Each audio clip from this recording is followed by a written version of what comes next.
झोले लॻ रुकन बुरड़ा में हिंदू बिरादरी पारां मेलो लॻाए महाशिवरात्रि जो ॾिणु वॾी अक़ीदत ऐं एतिराम सां मल्हायो वियो, जंहिंमें हिंदू बिरादरियुनि वॾे अंग में शिरकत कई, जिन पूजा पाठ करे पोइ सतसंग कयो वियो, जंहिंमें सिंध जे नाले वारे भगत गुलाब सागर ऐं भगत अशोक कुमार हरि कीर्तन करे पंडाल में वेठल माण्हुनि खे झुमाए छॾियो।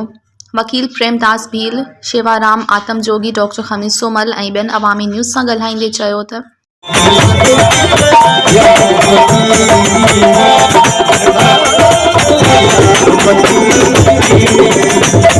पंहिंजे घरनि में जेकॾहिं मंदर आहिनि उन्हनि में टेलुननि में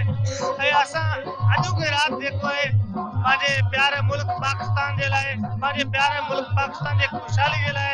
दुआ कंदा आहियूं ऐं इन नंढड़े पैगाम जे ज़रिए हिकिड़ो मैसेज ॾियणु आहे त अॼोकी राति ते महिरबानी करे वधि खां वधि पंहिंजे ॿारनि खे तालीम ॾियो ऐं तालीम सां गॾु हुनर ॾियो त जीअं असां जेको आहे तरक़ी जे अॻिते गामज़न थी सघूं ऐं असां पंहिंजो जेको आहे पोरे तबिके जा जेके मज़लूम तबिके जा माण्हू आहियूं, ख़ासि तौर ते अॼु मेले में वधीक तइदाद में ॾिठो वञे त पोरे तबिके जा माण्हू आहिनि। मीडिया टीम जा पर असां हिते मौजूद आहियूं मेले में सागर जिले जी सरज़मीन शहर रुकनपुरा में ग़रीब पीड़ियल कबीलो आतमजोगी जेको आहे उन जी जेको महिनत जेको उन करे महिनत सां जेको हिते रुकनपुरा जी सरज़मीन ते जेको आहे मेलो लॻायो वियो आहे। असां जेस ॾियूं था पर अफ़सोस सां मूंखे इहो चवणो थो पए वरी बार जेको हर मीडिया जा जेको दोस्त अचनि था मां उन्हनि खे इहो चवंदुसि ते असांजा MNA MPs जेके चूंडियल आहिनि, जेके अकेली जी बिरादरी ते धाड़ा हणी वेठल आहिनि, ऐं उन्हनि खे चवंदुसि ख़ुदा रा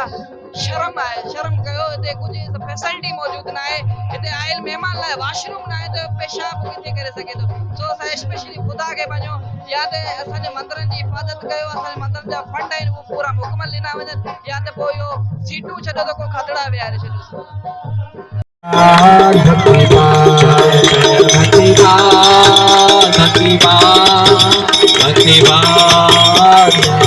जय जय प्रभुपाद प्रभुपाद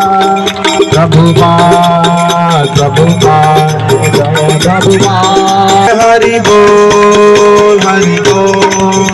हरि बोल हरि बोल हरि बोल हरि बोल हरि बोल हरि बोल हरि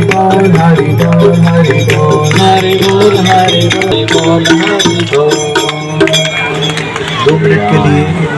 मज़ीद खबरों और तफसीलात के लिए विज़िट करें हमारी वेबसाइट www.awamiNewsHD.com।